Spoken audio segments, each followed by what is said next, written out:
આજે બે ત્રણ છોકરાઓ મને મળવા આવેલા હતા. વર્ષોથી એ મારા પેપરના લેખ વાંચતા હતા. તો એમણે આજે મને એક ક્વેશ્ચન પૂછ્યો કે સતીશભાઈ, તમે સફળ કંપનીઓની ઘણી બધી વાતો કરી, પણ તમે પસંદગી કરી હોય અને કંપનીઓ બંધ થઈ ગઈ હોય, તમને નુકસાન થયું હોય, તમે ડિસિઝન ખોટા પડ્યા હોય, એની તો વાત કરો.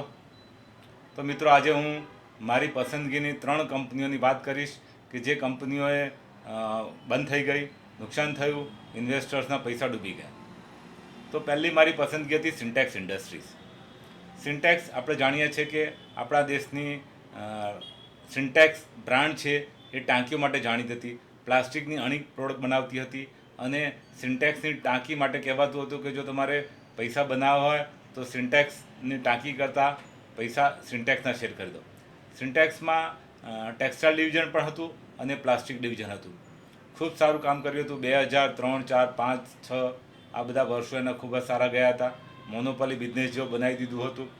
પરંતુ કંપનીના મેનેજમેન્ટે જે કહેવાય ને કે ડાયવર્સિફિકેશન ને એક્સપાન્શન ને આ બધી નવી નવી પ્રવૃત્તિઓ શરૂ કરી, કરોડો રૂપિયાનું બેન્કોનું દેવું કર્યું અને છેવટે કંપની ફડચામાં જતી રહી. આ મારી પોતાની જે ભૂલ કહેવાય તે હતી.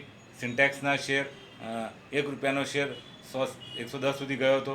છેવટે ધીરે ધીરે કરતાં કંપની બંધ થઈ ગઈ. એટલે આ એક મારી નિષ્ફળતા પહેલી હતી. બીજો મારો પસંદગીનો શેર હતો પુંજ લોઇડ. પુંજ લોઇડ માટે કહેવાતું હતું કે L&Tની નાની આવૃત્તિ છે. એની પાસે EPC કોન્ટ્રાક્ટ હતા. ઘણા બધા દેશોમાં એના પ્રોજેક્ટના ઓર્ડર મળ્યા કરતા હતા. એટલે મને લાગ્યું કે આ કંપની જો સારું પરફોર્મ કરી શકશે તો ડેફિનેટલી ઇન્વેસ્ટર માટે એક સારો શેર બની જશે. કારણ કે L&T તો આપણે જાણીએ છીએ, L&T છેલ્લા 50 વર્ષથી ભારતની એક EPC બિઝનેસમાં સારું નામ કમાઈ રહી છે અને ઇન્વેસ્ટરને ખૂબ સારો ફાયદો કરી આપે. એટલે મેં પુંજ લોઇડ એ હિસાબે રેકમેન્ડેડ કરેલો કે એ પણ આ કન્સ્ટ્રક્શનના બિઝનેસમાં છે અને સારો એની પાસે વર્ક ઓર્ડર છે. પરંતુ તેના મેનેજમેન્ટ પાસે કોઈ વિઝન ન હતું કે જેથી શું થાય કે એ લોકોએ કરોડો રૂપિયાના દેવા કર્યા. જુદા જુદા દેશોમાં પોતાના પ્લાન્ટ અને મશીનરી હતા અને ધીરે ધીરે કરતાં વર્ક ઓર્ડર બધા ઓછા થતા ગયા. એમ્પ્લોયી છોડીને જતા રહ્યા અને કંપની છેવટે બંધ થઈ ગઈ. આમ આ બીજી કંપની હતી. અને ત્રીજી કંપની હતી એશિયન ઇલેક્ટ્રોનિક્સ કરીને. એશિયન ઇલેક્ટ્રોનિક્સ બોમ્બે ખાતે આવેલી કંપની હતી જે ટ્યુબલાઇટ, પંખા અને બલ્બને બધું બનાવતી હતી. આ કંપનીએ 2001ની આસપાસમાં નવો પ્રોજેક્ટ મૂક્યો કે ભાઈ અમે 300 કરોડ રૂપિયાના ખર્ચે એક નવી પ્રોડક્ટ બનાવવાના છે. ઇનોવેટિવ પ્રોડક્ટ છે, એનું માર્કેટ શેર આટલું છે, માર્કેટમાં આની ધૂમ મચી જશે એમ કરીને મેનેજમેન્ટે પોતાની કોમેન્ટ્રી આપી હતી.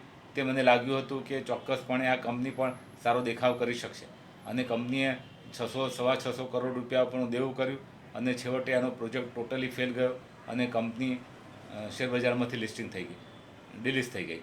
એટલે કહેવાનો મતલબ એમ છે કે નિષ્ફળતા આ 3 કંપનીઓ મને બતાવ્યું કે માત્ર ને માત્ર સફળ થવા માટે કંપનીનું મેનેજમેન્ટ ક્વોલિટીવાળું હોવું જોઈએ.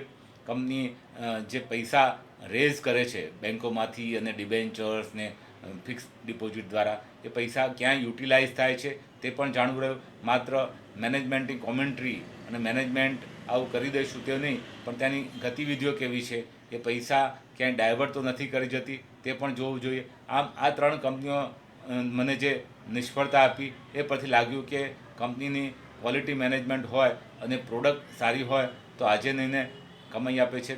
એનો સેલ્સ ગ્રોથ અને નેટ પ્રોફિટ ગ્રોથ પણ હોવો જોઈએ. એટલે કે જે એનું ઇક્વિટી કેપિટલ છે એ ઇક્વિટી કેપિટલ પ્રમાણે એ કમાતી હોવી જોઈએ. Thank you.